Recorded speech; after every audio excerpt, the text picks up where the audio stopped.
Hello and welcome back to the Human AF podcast. I am your co-host, Steph from New York City. And I am your other co-host, Steph Taylor from Manitoba, Canada. And we just had to hit record because we were having such within 4 minutes of hopping on our call, we just got from hi, we didn't even say We hi, how didn't are say you? hi. We just went into it and We just just went right went. into it, and Steph's like, you know what? We just need to hit record because this is too good for people to not hear. So here we are. How are you this morning, Steph? I'm doing amazing and I still want to continue this All conversation. right. All right. So we're gonna just skip the hi, how are yous, and we're just gonna get right into it. So today, as you may have listened to on our last episode, well, if you haven't listened to the last episode, please pause, stop what you're doing, go back, listen to episode 4 Yeah, because you did. everything builds on everything. Um, but assuming that you have listened to episode 4, we talked all about technology's effect on humanity, social media's effect on humanity, and how technology has ultimately become sort of a social norm that we have more or less come to depend on to do basic things. Yeah. Is that a good thing? Is that a bad thing? It's a little bit of both in our opinions. But we'd love to hear from you. Yeah. So last episode, we dove into how technology has changed, how social media, the news, create social norms and shift social norms. And we also talked about how technology, there's a connection piece and an information piece. And you can either, like social media and technology, the news, all of that, it's supposed to be used as a tool. But what often is happening because of the addictive properties of it and the way that marketers and companies use it is we become the tool. So we wanted to dive more into that in this episode of how technology influences humanity in terms of the information as well as the connection that you can get from technology. So the good part and the bad part. So where we started to go into this was nowadays, like you're really seeing it right now, people have access to a whole bunch of information and other people that are outside of their sphere that they become more of aware of their traumas. They start to search for things like, oh, I'm having trouble in my relationship. What do I do? Or how do I improve my communication? How do just they start to ask a bunch of questions. Mm-hmm. And then you're also being bombarded because of algorithms with a bunch of information on that because technology gives other people a platform, as well as yourself. It gives you a platform to be who you are, to share your story in hopes of helping somebody else. Because as humans, that's what we innately want to do, especially as females. As Mm-hmm. feminine, we want to help. We are the nurturers. So Mm-hmm. we share our stories. So it gives a platform to share and share from our own perspective. Like, what questions did we have? What problems were we facing in our marriage, in our relationships, with children, with careers, with our homes? Like, how to keep them clean? Like, it doesn't matter. What were we struggling with? What questions did we ask? And then you found the answers through technology and through connecting with other people Mm-hmm. across the world. But how does then that relate to where the world is today in terms of people being aware of triggers and traumas? Is it a good thing? Is it a bad thing? So, Steph, why don't you share what you started to go off on about this? Oh boy. All right. I hope you guys are ready for one of my infamous tangents. Mhm. Because I guess today it's not a tangent, which is such a No, beautiful it's thing. Let's focus. celebrate this. Yeah. Yeah. So, deep breath. Okay.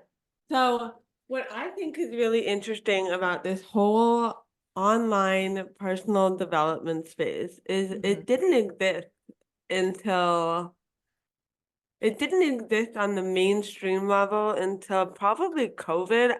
But then again, I wasn't really on social media before COVID, so what do I know? Correct me if I'm wrong. But I was on social, like socially, not to build a brand or to dive into Mm. personal development. I don't remember seeing any of this. It got really big on social media or like maybe right before COVID. And before that, there was this just pressure to, I don't even know if I want to say pressure, but there was this social norm to be flawless, to paint this perfect picture of your life, your family, all the things that you had going for you. Social media was a highlight reel of all the things that you wanted everybody to know about how great your life was. Um, Maybe it changed in like late 2010, whatever. But now during COVID, there's this rise, this new social norm of all the ways that we're not perfect. And that seems to be the thing. Like nobody seems to want to hear from these picture perfect people. Which it's interesting. We're all giving ourselves permission. We're all seeing other people give themselves permission to share their traumas, share their experience, share the things that scare them and upset them and make them anxious and that make them different. And I think in doing that and in seeing people share their own imperfections, we have started to feel more comfortable to start to open up about our own issues. And we've started to feel seen and heard by people who are just like us. Um, and that's not something that our parents' generation did. It's not something our grandparents' generation did. As you and I were just talking about offline, 10, 20, 30 years ago, you just kind of dealt with it and you lived your life and you moved on. You didn't really talk about it. But what happened is because we had all these unresolved issues kind of going from generation to generation, now that everybody's suddenly talking about it, this generation is just putting it all out there on the table. We are just opening up, I guess you could call it Pandora's box, but Oh yeah. we have opened Pandora's box. We have opened the floodgates, and it is all on the table. And when I say like it is, it is all out there. Um, and I don't think it's gonna stop or end or quiet down anytime soon. I think we are just at the tip of the iceberg in terms of what people are starting to feel comfortable sharing online about themselves and their families and uh what they went through and what their families went through, and it's all coming out now, and this is just the beginning. So is it good? Is it bad? Is it both? I don't really know, but I want to talk about it because it's a lot. Yeah, I really want to talk about this part. Is it good? Is it bad? I think that, so I was telling you, I had a conversation with my neighbor the other day, and he talked about how in his day and age, men didn't talk about their feelings. They just got on with it. They just kept going. They were the protectors, they were the providers.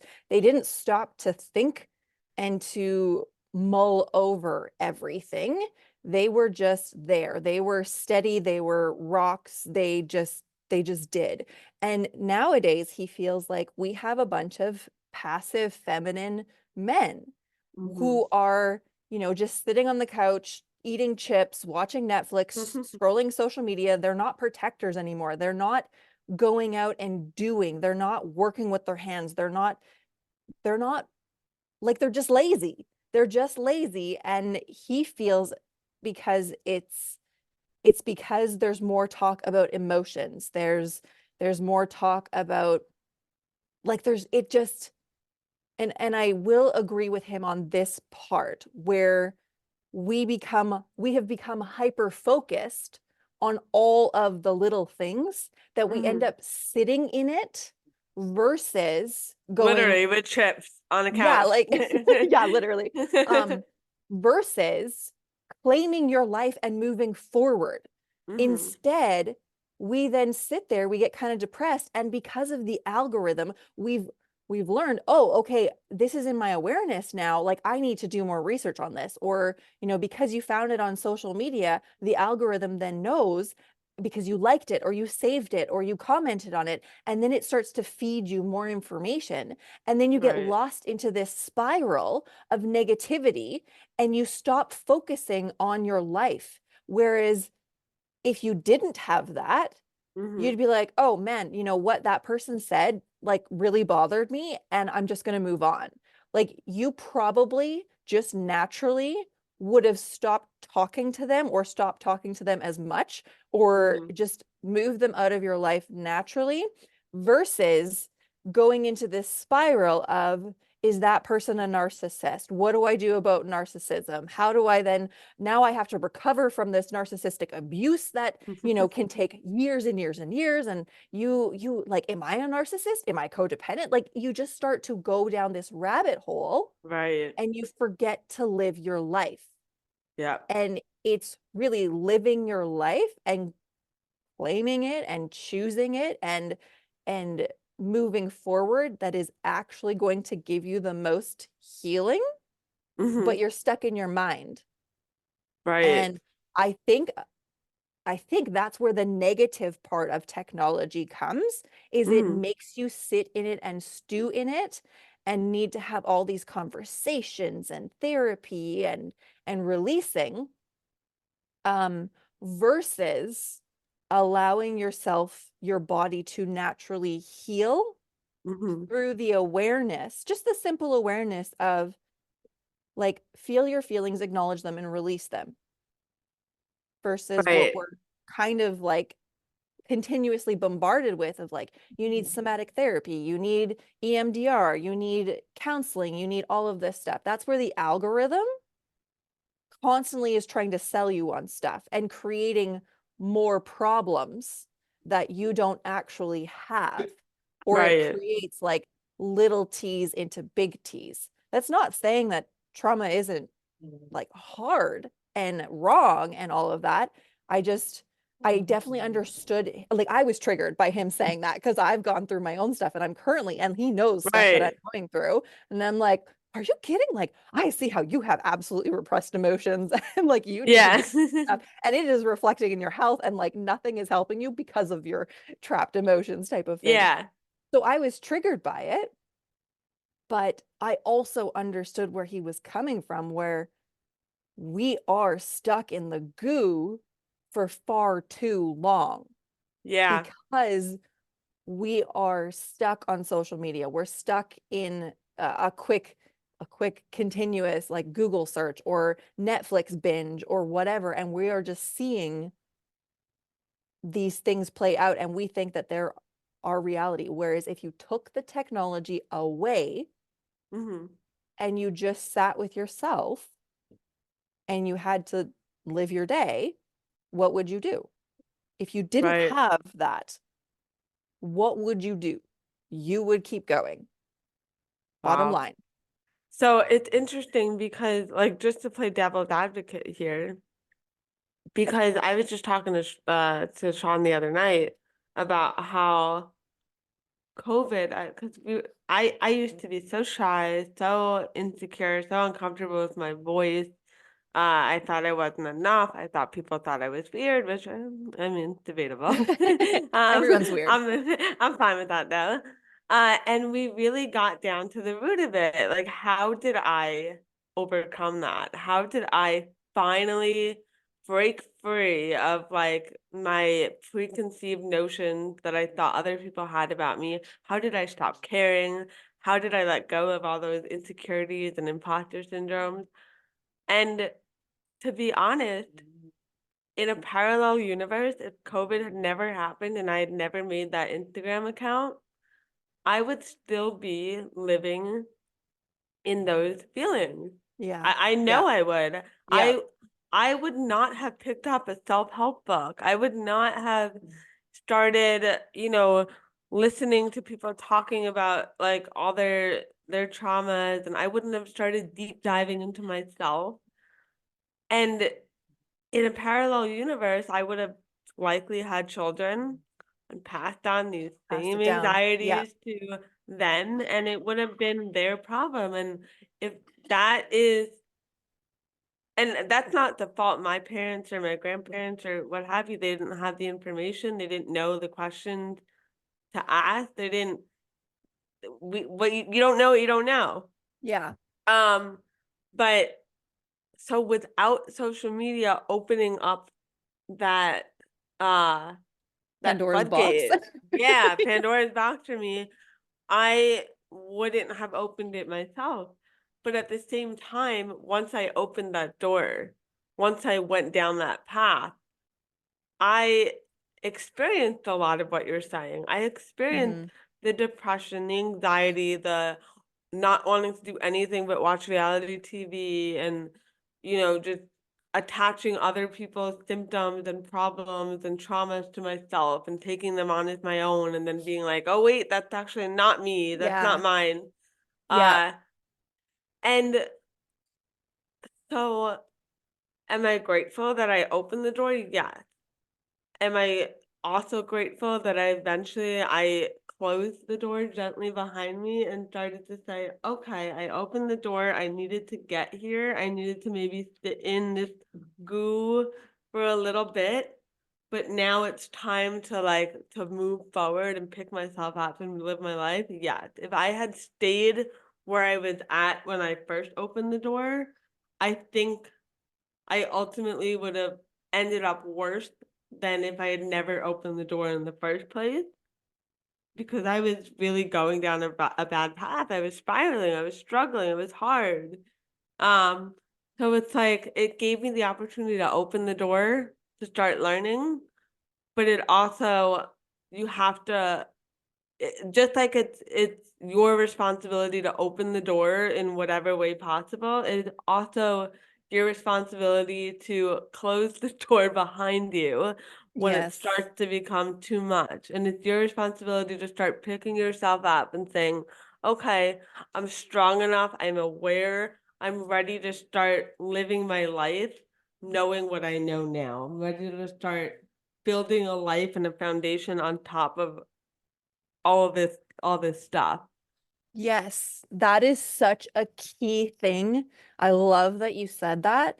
You have to know that you got to have boundaries. Boundaries with the technology and the information, because yes, otherwise you go into this depressive state of, holy crap, I have so much trauma and I'm triggered by everything. And how do I do all of this work? And oh my gosh, all these other people aren't doing work. And I don't want to have relationships with people that aren't doing the work, right? There's so much talk now of, there's people who just aren't doing the work. They're not even aware. They're not self-aware. And you just can't be around those people. And I, Right, I think that that is such a sad state too, where you're allowing, again, other people telling you of how to live your life. right, It's it's you really do need to have boundaries, and at some point close the door. That, again, it can be opened again, but just take the higher level tidbits without having to go down every rabbit hole. right, It's like the framework, the structure is still the same no matter what. Feel the feelings, release them. Like, okay, why is this triggering me? Okay, love yourself and keep going. Like, what is it you want? Move towards right, it. Like, it's the same no matter what you go through. So as long as you right. have that framework, Mhm. I think people get too lost in our bodies are designed for fight or flight. Our bodies are Right, designed for protective. And because of the world we live in now, basically everything is safe. So we create unsafe situations, and so many of them are in our minds right, because they're not in our physical reality. And our minds will then create our physical reality, both in our bodies and in our environment. We attract what we think, we attract what we feel. And if you are constantly going down the rabbit holes, you will find, just as you found, just as I found, you feel worse and worse and worse in a way. And Right. I love that you talk about the generational stuff, because the generational trauma that people talk about, I think there's some similarities, or perhaps this explains it, I don't know. But we are like the environment we are raised in. So, of course, you are going to raise your kids instinctively the way that you were raised, because that's all you know, until you bring into your awareness and make a decision to change. And so that's where I feel like the generational healing comes in. It's Mm-hmm. like people who I'm just going to make up something, but like say they have diabetes and they're like, yeah, it runs in my family. Well, it's not necessarily running in your family because of genetics versus lifestyle. Like if your family Mm. grew up eating candy for supper, like every meal or whatever, like I'm just making this up. I don't know this for a fact, but just goes to show, people who smoked generation. If you're raised in that environment, chances are you're going to pick that up because you saw that your parents dealt with stress by smoking. Like Mm. it is a generational thing. So Right. when you bring that into your awareness and you go, do I really want that for my life? No. Okay, I'm going to deal with that differently. Okay, I noticed that they deal with stress by eating or by drinking or by binge watching TV or scrolling social media. I How do could I keep do doing something different? that. I could Yeah, keep, like yeah. you And could keep doing I that. know how it's gonna end up because I see the Yeah. parents and they're somewhat fine, right? Yeah. Um, but do I want that? I think the next question you have to ask is, do I want that for my kids? Mm-hmm. And so a lot of the self-work that I'm doing, I'm getting excited right now. Hell yeah. Okay. I mean, I was excited from the moment we hit record, but I'm so excited because a lot of the work that I've been doing, like people are like, why are you so obsessed with this self-development, blah blah blah. I'm like, because I'm trying to be a mom. I want to have kids Yes. soon. And And I'm that's not who's doing been this making for the me. change. My Yes. future children are guiding me through this because Yeah. I don't want them to, I want them to have their own problems. Like they're going to have their own issues and they're going to blame me for a lot of them. But, and that's okay. And I invite them to, and I'm here to shoulder their pain and their struggles and guide them through that. And that's wonderful. Like, I can't fix everything, but I can fix what I know. I can become aware of the issues that I don't like about myself and change them before they become a habit that my own kids pick up on. Yes. Right. And like, so a great example, as you were talking, I was thinking like chronic lateness runs in my family. I always joke, I'm gonna be late for my own funeral. Like it's just a thing. And I don't know that I'll be able to ever become a punctual person in my lifetime. I'm sure as hell gonna try now that I'm aware of it. And I don't fault my family. We just live on island time, even though we are from New York, which is an island. So I'll give us that. Uh, but we are just chronically late, and I have always used that as a crutch. I grew up and time doesn't really matter. What is time? Mm-hmm. Um, what is other people's time? Who cares? Like I'm running late. It wasn't like that selfish, obviously, but like now that I'm aware that it's creating problems and it's inconveniencing other people and it's maybe disrespectful to other people and it's also in theory disrespectful to myself. I don't I can't know that. I can't just know this and do nothing about it. I can't Yeah. just know that like my children could potentially pick up on this lateness and become the chronically late person in their friend group. And so it's the onus is on me to decide like this ends with me. I am aware this ends with me. Like, now what am I going to do about it? Yeah, when you know better, you do better. Right. And with also the choice, you have the choice to either accept you as you are in that moment with permission to a year down the road, 3 months down the road, if your life allows, you can choose differently. Like maybe right now you're like, you know what, I can't take on being a little bit early right now. It's just Hmm. not working out for me. My life's too crazy. I'll revisit Right. this maybe later. Like Exactly. you can accept you for who you are in this moment, or you can choose to change, recognizing that it will not happen overnight. And then also your kids also have the opportunity to choose, but you know that you created an environment where this is what their normal is. And that's then going to be the instinctual thing that they end up doing, but their personalities can end up being late if, if that's just who they are. Right. Um, but like you when you just went into that as a mom, that's exactly who's like this whole revelation, this whole like revolution, it is the moms. It is Hmm. the moms that have used social media, that have used information to impact more people because of the kids. When you become a mom, it's not about you anymore. It's about them. And so many people then recognize, oh, hang on, it's the environment that they're in. I can't just say, do what I say, not what I do, because kids learn by what they see. So you actually have to parent yourself in order to parent them. You have to change yourself in order to change them. I say all the time, you are raising the change you wish to see in the world.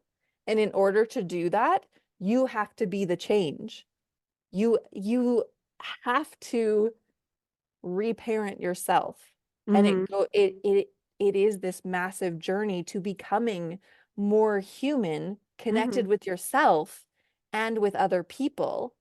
And we have this technology that creates such a great awareness and connection and community and information share. But then there's the negative side that we just have to be aware of, because Hmm. it preys on our human nature, Hmm. which literally, like the tech people have said, no, no, no, we literally use human psychology and human biological factors in order to Keep you use coming you. back. Yeah, it's Yeah, like a like dopamine you are the hit. tool. Yeah. Yeah. I mean, as you're saying that, I'm like, look, like I'm part of the problem. I get it. Hmm. Like I'm totally part of the problem. I'm like consciously part of the problem. But I'm also, can I be part of the solution by having a podcast like this and getting you to think? Like a big part of my social media, like I guess personality. Well, it's not even my social media personality, it is my personality. I am an oversharer. Like, Hmm. and maybe overshare isn't the right word. I'm just a sharer. I like to tell my story, right? When I'm telling my story, there's usually a point. Sometimes there's There are sometimes there's nuggets. not. Sometimes there's just I just need to share, which is fine. Um, but there's usually a point. And I think the problem with storytelling, with telling our story with a point at the end, especially when it comes to personal development, is the reason I'm sharing my story is so that other people feel seen and heard. But can they feel seen and heard if I just say, I don't want to be chronically late anymore. This is something that I really want to change now that I'm aware. Or by giving them the whole story about like my family being chronically late and how I want to, change this for my kids and this is why being on time is important. Now I'm giving them like my why and my story and my background. And the problem is by sharing that, I think other people read it and yes, maybe they feel like more connected to me as a human being, but then can take on the story, like my story, rather than saying, okay, like does this apply to me? Does it not apply to me? And sort of thinking about how it applies to their own story and why it matters to them. You know what I'm saying? Like, Yeah. Yeah, I absolutely love that, especially because energy transfers. And there's right, so many empaths in the world that will take on other people's energy just by reading something. They don't even have to be in the same space, right, and it can cause more more spiral in a right. way. It's like, so yes, I'm inviting you to participate in my story. And I'm using this example because this is an example that I shared on Threads on Wednesday. Like, I was literally talking about chronic lateness, and all these people were tuning in, talking about lateness and how it affects their lives and how they feel so seen by my story and by me sharing. And I'm like, now I'm thinking about this, and I'm like, I hope I'm not doing more damage by sharing my story. But then at the same time, it's like if I just made a post like chronic lateness is selfish, like, okay, like maybe that's what I think. Maybe that's the underlying value that I'm trying to align my life and my habits with, because I no longer want to inconvenience people and like with my lateness. But sharing that is probably not going to have the same impact that telling my story and my why has, right? Because by sharing my story, I'm appealing to other people's like shared experience and what they go through and what they feel and like their interpretation of lateness or not being late or whatever. Um, but at the same time, it's also an invitation to take my story on as your own, which I think is just a dangerous path to go on. Okay, you want to know what's come up for me? Yes, of course. I'm really, if no one's read the book, or if you haven't read the book The Secret, please go out and read the book The Secret. Who's it by? There's oh gosh, Ron does something, I think. If you just Okay, search The Secret, like it's a fairly well-known book, and there's a movie about it, I think. okay. Um, but I is being late a bad thing? Because Mhm, when we continue to think of things of like negative, you're in this mhm, state of lack, which then changes how you feel, right? You then mhm, become so depressed. So when we're bombarded with all this trauma and all these triggers, and you are feeling like this, and then maybe you should look at this, and you have to release and do all this healing. What if the bigger thing, like, I also feel that that is a social construct in a way. mhm.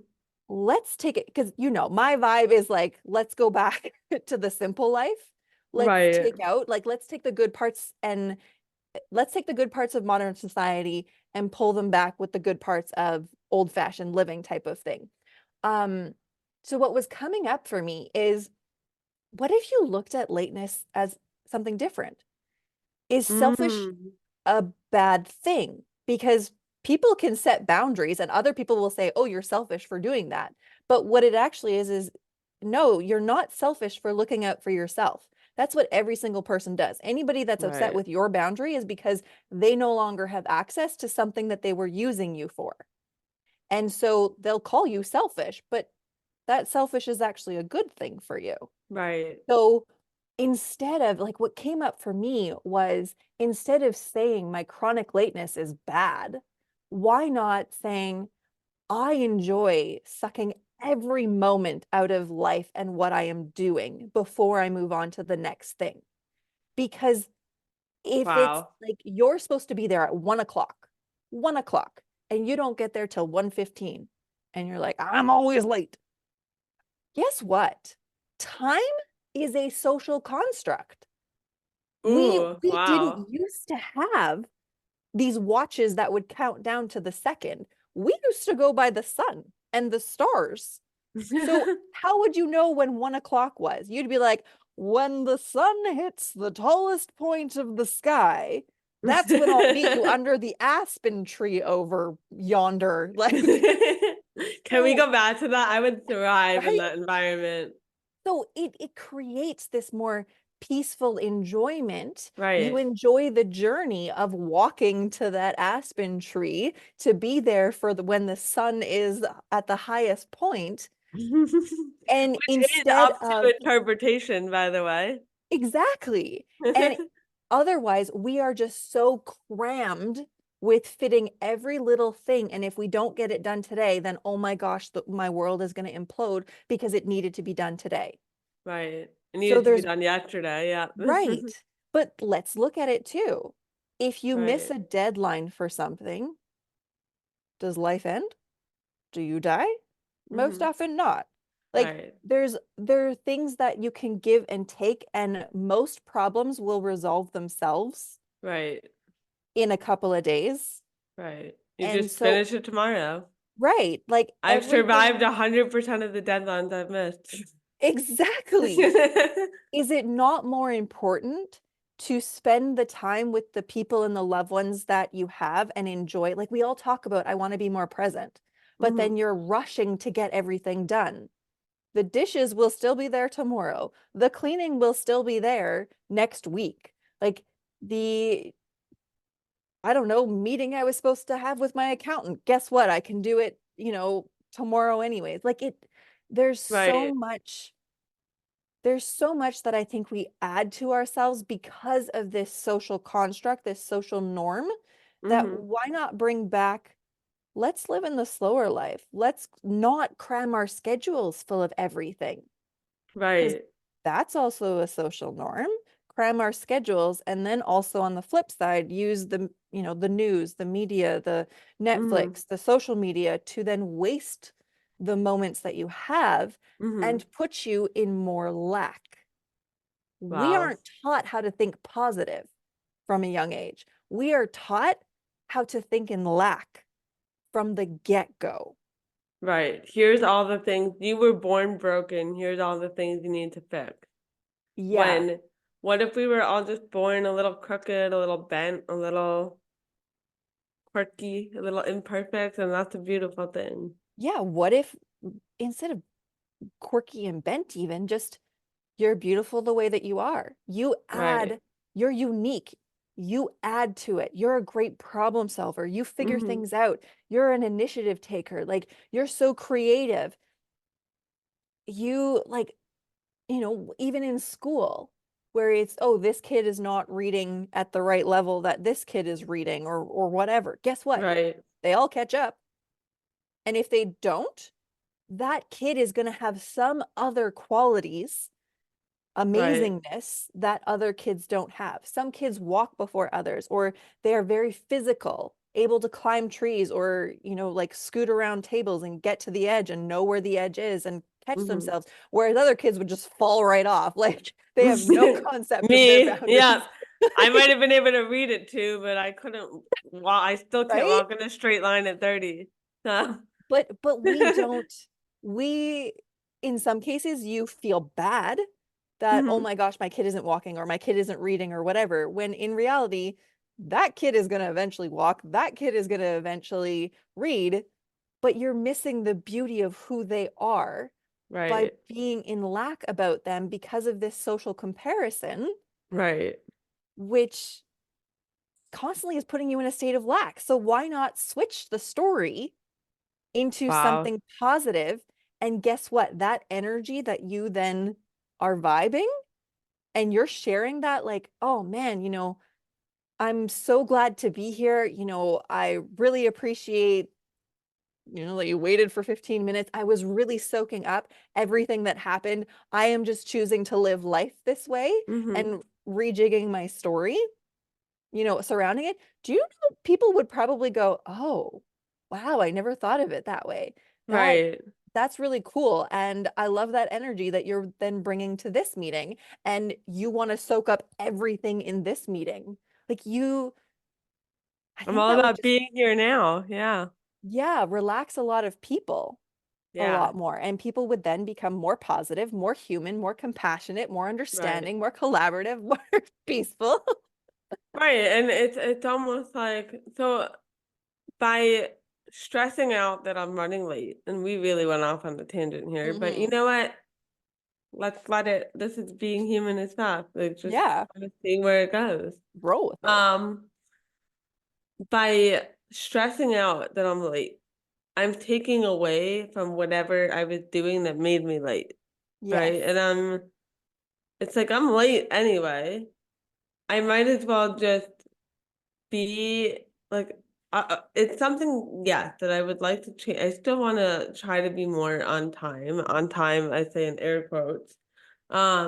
But if I'm going to be quote unquote late, I might as well just own whatever I was doing that caused me to have to spend that extra time doing that, because for whatever reason that thing had to happen before I could go have this other meeting or this other conversation. Like, it is empowering me to have a better version of whatever conversation or meeting I'm about to have, because now I have that thing under my belt. So, for example, a big reason that I'm often running late is because I'm doing my reading for the day or I'm finishing my workout. If I rush through that workout, like in theory, yes, could I wake up a little bit early, do my reading earlier, do my workout 15 minutes earlier? Of course I could. But putting that aside, if I didn't get that workout in, or if I didn't finish up that reading for the day, would that meeting or that conversation or whatever it is that I was going to be doing next have been as powerful, as meaningful, as important as it ended up being? Yeah. Like, is it possible that coming in 15 minutes late is worth whatever I was doing before that made me late? Yeah. Your feeling about it, if you were to rush through the thing that you love doing that you really feel sets the tone for your day and makes you feel good about yourself, if you're Mm-hmm. rushing through it in order to go to something that you're not as passionate about, you're not going to come in with the same energetic vibe. You're going to kind of resent it a bit. And Right. in telling yourself, oh, I'm chronically late and this is something I want to change about myself, well, you've already created a subconscious belief that being late is a bad thing.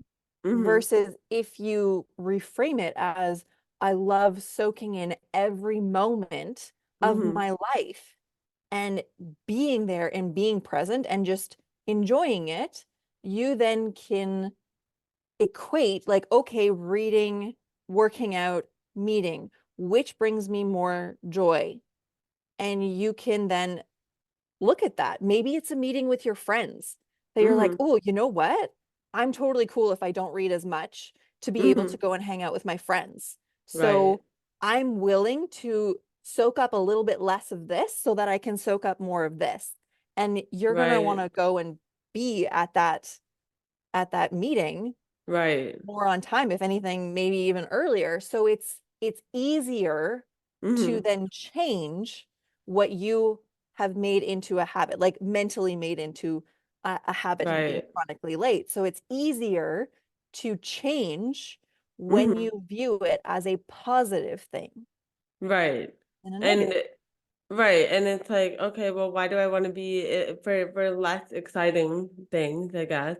Why do I want to be on time for that? Well, I have to think about what are the benefits, what are the Yes. positives of showing up at that meeting on time or early?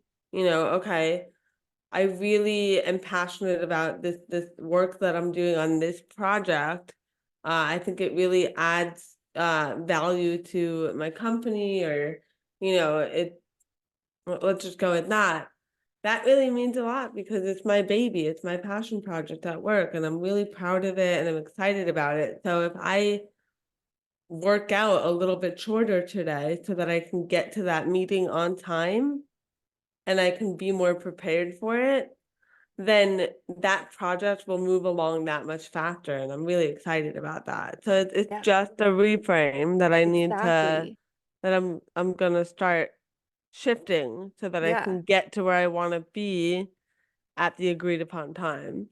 Mhm. Your energy completely changes about whatever Wow. situation you are now in. It's enjoyable and you Right. want to be there Right. because yeah, I think we have now talked for this is a long episode. This is the longest It episode is. we've had, but I think Yeah. that we covered a whole lot Mm-hmm. in terms of how you can become more you, authentically you, live your life Mm-hmm. and look for the positives and put boundaries on the negatives. Right. Go back, like get off the technology and go Mm-hmm. live your life. Take a step back Yeah. Get if off you the do have. technology once you see the issue. Like, Hmm. don't go into the weeds. Don't go into the details. Yeah. Ask Don't, yourself, how do these details impact my life, and how can I shift the story from there? You don't need everybody else's details because they don't really matter. yeah. And look at what is actually a social construct Hmm. that we are making into some sort of a life or death situation, like time. Right. Like go back and make it more enjoyable in your head. Clearly there's respect for other people and all of that, and you can, like we talked about this whole meeting situation, you can still be respectful showing up to a meeting late. It Right. is all about your vibe, your presentation, and what energy you bring to it. People Right. are going to be much more forgiving when they understand your why and when they are in a positive energy space.